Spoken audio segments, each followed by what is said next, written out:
No matter where you come from, no matter where you're going, here's a place where you can take comfort in the knowing that whether if you've come to stay a while or just passing through, this door is open to you. Come and let's be silent. Come and share a hug. Come, let's pray together. Come, love and be loved.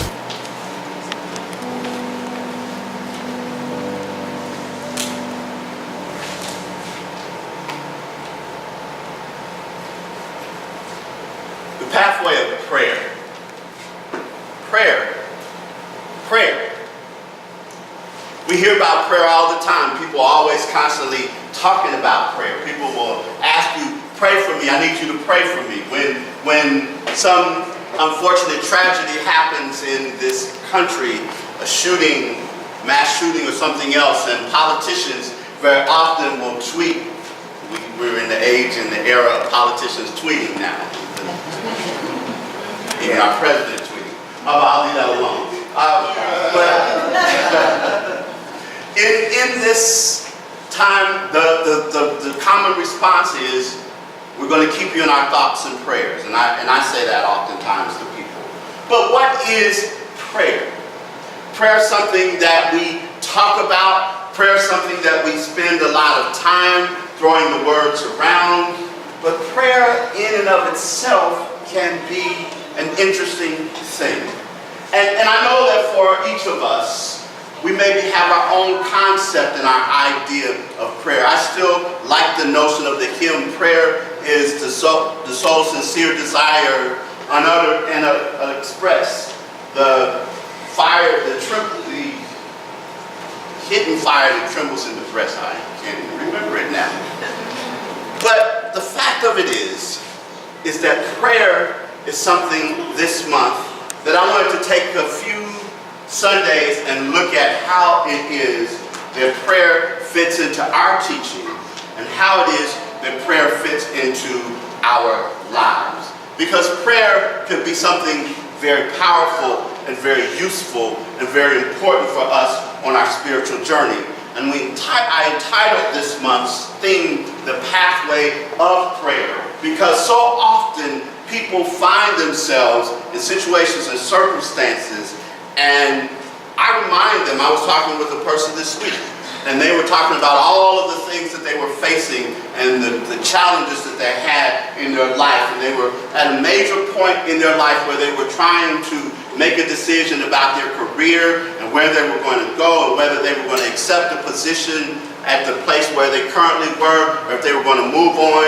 And they were saying, I don't know what to do. I'm not sure. There's so many things happening for me and I'm not really sure about all of this. And I asked them a question, so have you prayed about it? And there was silence.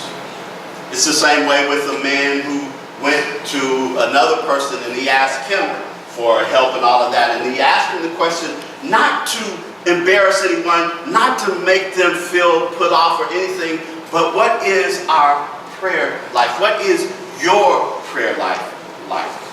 What is it like? How often do you spend the time in prayer? And the thing of it is that often we find that we pray only when we get in trouble, only when things are dire, only when we need help, if you will, that we pray. But my idea, my notion and our thinking here, and that is one of the things that throughout this celebration you have various ways in which we pray.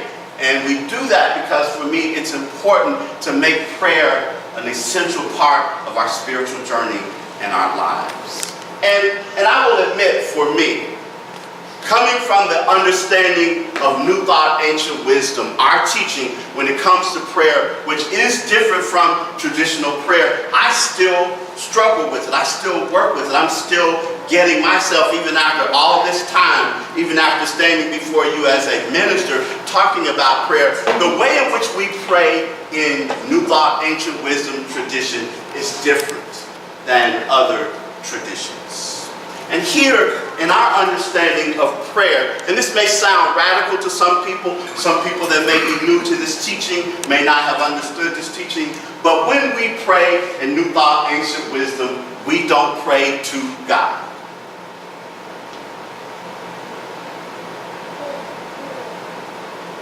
I didn't see any jaws drop. We pray from the perspective or the consciousness of God. Because we understand that when God created the universe, and God is continually in the process of creating, but as God creates, God is continually creating, and those things that we wish to have and experience in our lives are already present, they're already possible, they are already there, and it is our mind and it is our way and awareness in praying that we align ourselves with that understanding, and then we work in such a fashion, in such a way that we welcome those things into our lives. That we recognize and we realize the infinite possibilities that are here, that are available to us. And it is from that understanding, from that awareness then, that we welcome them. If you think about it for a moment, who invented electricity? No one invented electricity. They discovered electricity because electricity always was. The possibility always was available. And what it is that we do, we recognize that some people realize at a certain point that because electricity existed, there were ways that electricity could be used, and we use it now, and now we're sitting in a place that the music that we had was electrified, the lights that are here are electrified, the air conditioning, all of these things, it's using the power of electricity, but nobody invented electricity. When the universe was created, electricity happened, and it's here, and we allow it into our lives, and it's the same way that it's about how we use that power, because I like to think that you can use electricity and you can use it to warm up and make your toast in the morning, or you could use it to toast a person. But it's how you apply it. It's the same way in consciousness when we talk about prayer. That what we are doing, and there's a funny, for some people, term that we use in New Thought, Ancient Wisdom that's called treatment. We treat. In other words, we set our minds in the pattern and in the way of thinking that we allow ourselves to know already that it's done in the mind of God. It's already been created. It's already there. Nobody had to do these things, but there's a field of infinite possibilities. So we pray in that manner. We pray rather than beseeching and begging and pleading, and I'm not saying that those prayers don't work, but from our perspective, we do it in a manner in which we allow ourselves to know what it is that we wish to have. As Einstein reminds us that no problem is solved on the same level of consciousness that created it in the same way. That when we understand this, then it changes how we pray. And one of the best books for me that I've ever read on prayer is The Universe is Calling by Eric Butterworth. Got our Unity friends here this morning, Eric Butterworth. But Eric Butterworth talks about in this the fact that, and I know in religious science or science of mind there are 5 steps, but he talks about just 3 steps that we are to use in this process. And first of all of us have situations and circumstances in our lives that we wish were different. We all do. It may be that we have problems. We have concerns and worries. I mean, we have all of those things. I know that that's important, and oftentimes you may hear you come into a place like Open Heart, and we may not exactly acknowledge that. I don't speak from and talk from the perspective of all of the stuff that's going wrong in the world and all of the challenges and everything like that. And there's a reason for that. Because when you enter your time of prayer, you don't want to take those things into prayer with you.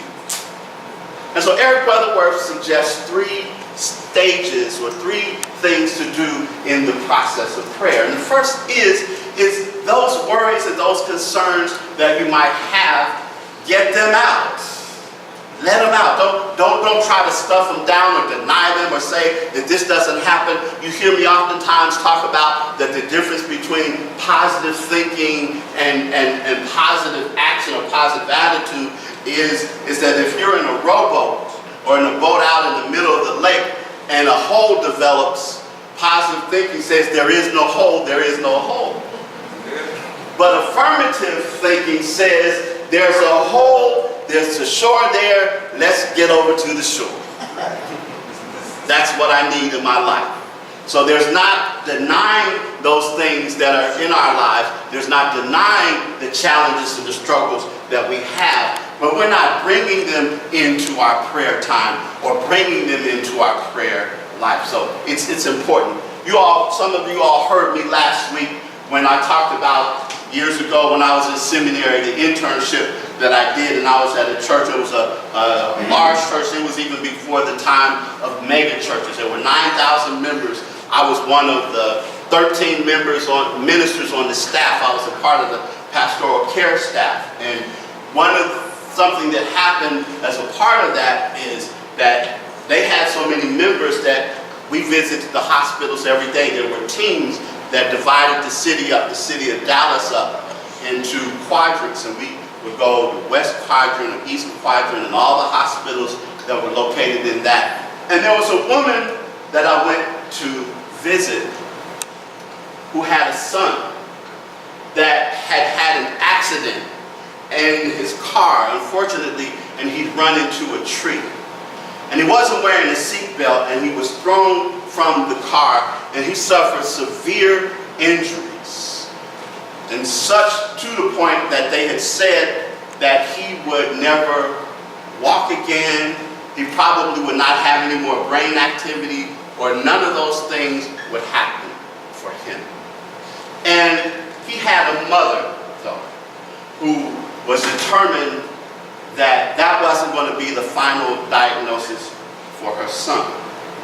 And so she had people that would come and visit her, and her son's name happened to be Scott. And I know we've got some Scotts in the room, but his son's name happened to be Scott. And one of the things that she said to people early on is, my son is going to walk again. He's going to recover from all of this. And they were telling her, no, that's not going to happen. It's unfortunate. It's good to have hope, but all that. But she continued to go in his room and talk to him as if he could hear her. She would read to him. She would do all of those things.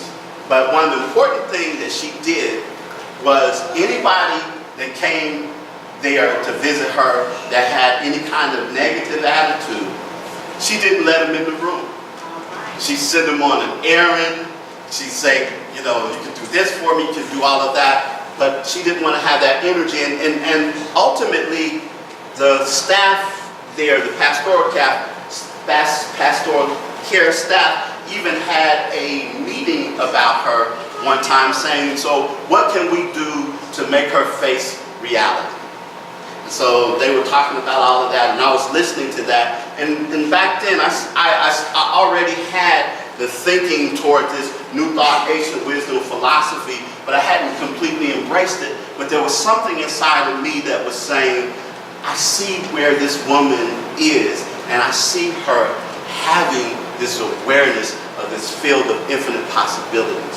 So as it turned out, after a while, all of the ministers from the staff, they'd go there and try to get her to face reality, and she turned them back. And after a while, this one intern, this one cocky intern, if you will, was the only person she would allow come to visit her at the hospital.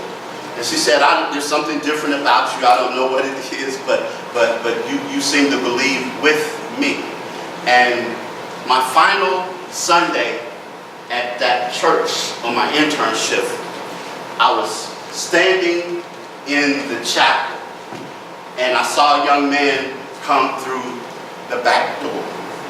He had a pronounced limp, but he was walking. And he walked up to me. And his speech wasn't completely clear. Couldn't get all of his words out clearly. But he said, Scott, thank you for believing. Thank you for being there with my mother. Something they said would never happen. But it made me realize early on a lesson that applies to prayer is to not bring our problems into our prayer time. Yes, get them out. Whatever it is, whatever the problem, whatever the situation or the circumstance. But Eric Butterworth says, relax, release, let those things go. I think about the song that Mary sings, relax, let go, release, and surrender. Relax, let go. Prostitutes did the master teacher Jesus meet in the Bible? The answer is none. Because Jesus didn't see a person who was a prostitute. He didn't see a person who was ill. He saw them from the highest perspective. He saw them not as they were, but as they could be. The field of infinite possibilities. And that's what we pray from what could be, what can flow. And when we open ourselves to it, then we understand that in our prayer, we're not trying to make it happen, we're making it welcome. Because if God is capable of doing all of this and we buttonhole God and pigeonhole God in a little tiny place and we kind of, make God can only do this. But if you understand the vastness of the universe, if you really understood how vast the universe is, if you really got a notion, even a tiny notion of how vast the universe is, then we wouldn't make God petty.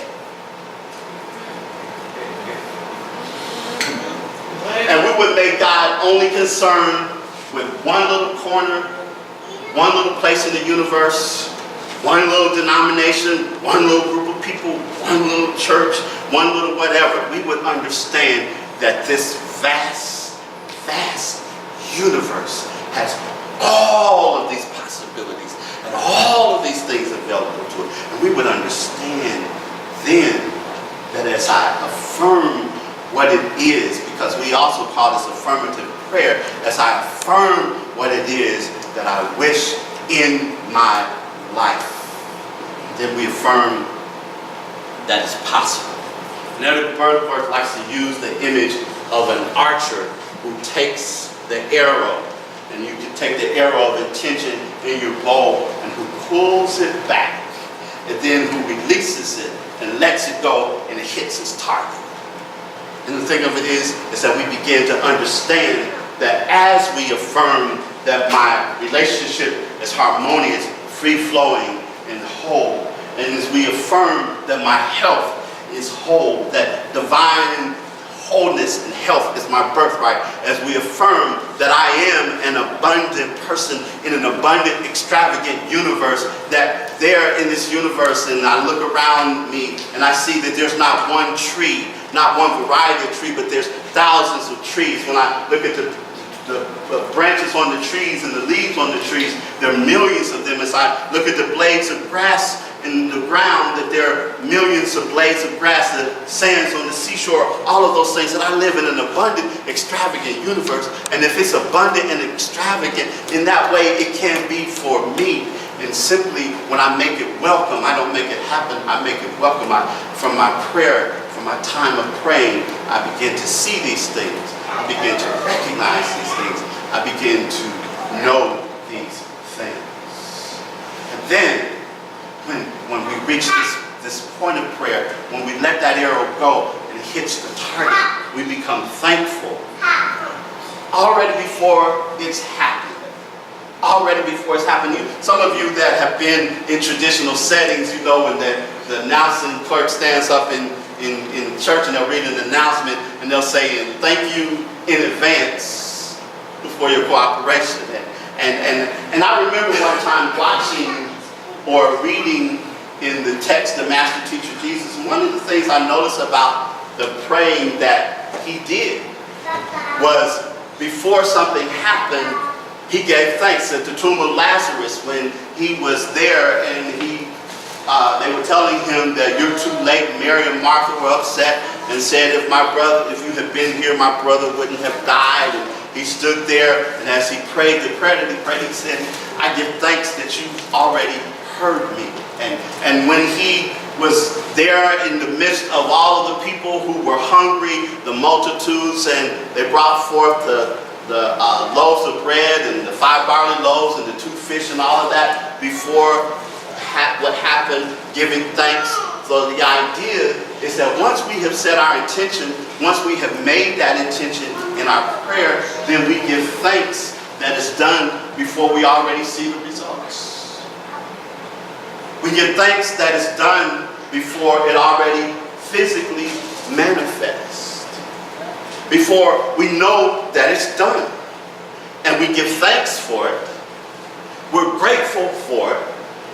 We know that it's going to happen in our lives, and we keep as Ernest Holmes says, keep our conversation in heaven. In other words, we don't turn around after the prayer and then go back and talk about how bad our relationship that we were praying about, that it become whole and harmonious and free-flowing, but we continue to see that even if it's not evident right away. We see it in our mind's eye. We affirm it in the things that we talk about. We continue to lift it up, even in prayer. And if we have to go back and pray another time, we do so, but we understand that already it's answered. Because the universe is always saying yes. It's always saying yes to our reality. It's saying yes to our wholeness. It's saying yes to who we are. It's saying yes. So the pathway of prayer is to understand first, whatever may be a problem for you, whatever it is, get that out. That's fine. It's okay. You know, we're not denying the reality of that in the sense that it's there, it's happening. You have a health diagnosis, it's there, it's happening. That's fine. Get that out, but then leave it there and enter into your prayer time with what it is that you wish to see. You state it in the affirmative. You know it for yourself. You know that as you pray, as you visualize and focus and you verbalize, that it's already done in the mind of God. Take that arrow of intention, how you wish to see, and you let it go, you release it, knowing that it's hit its target, and you know that all is well. And you give thanks. And you've prayed. You've prayed. It ain't about, a lot of times we get caught up on, let this person pray, that person pray, because they sure know how to pray. They'll use words that sound flowery and words that sound good and all of that. But each and every one of you can pray. You probably do. I know when people said, you know, they took prayer out of schools, and all of that. I said, no, they didn't take prayer out of schools. Because as long as there's exams and bullies, there's going to be some praying somewhere. But wherever you are, whoever you are, you can pray. Don't have to be flowery. Don't have to be caught up in all of this stuff that I remember a long time ago. I used to teach all of these stages to prayer, all of this, and storming the gates of heaven and all of that. And I realized one day, we are in heaven. Heaven hears us because from the perspective we are, it speaks, it listens, we are. Pray. Even when there's no reason to pray, just pray. Communicate. Even when you think everything's going right with you, pray. So when things are not going right with you, you're into practice and the habit. So it is.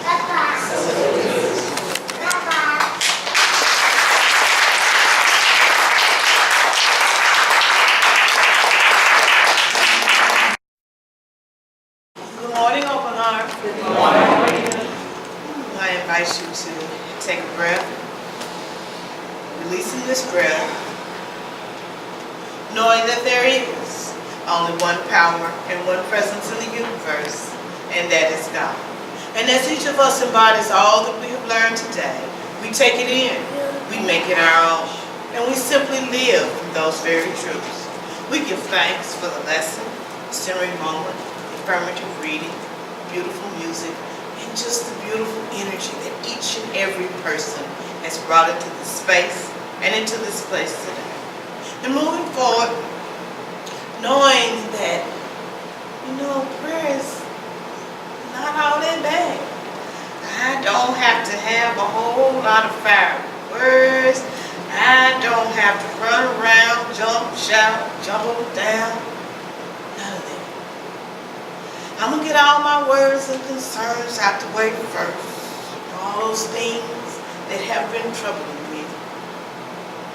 Get into a space of knowing what it is that I want it to be. Being in the space of knowing it is already done in the mind of God.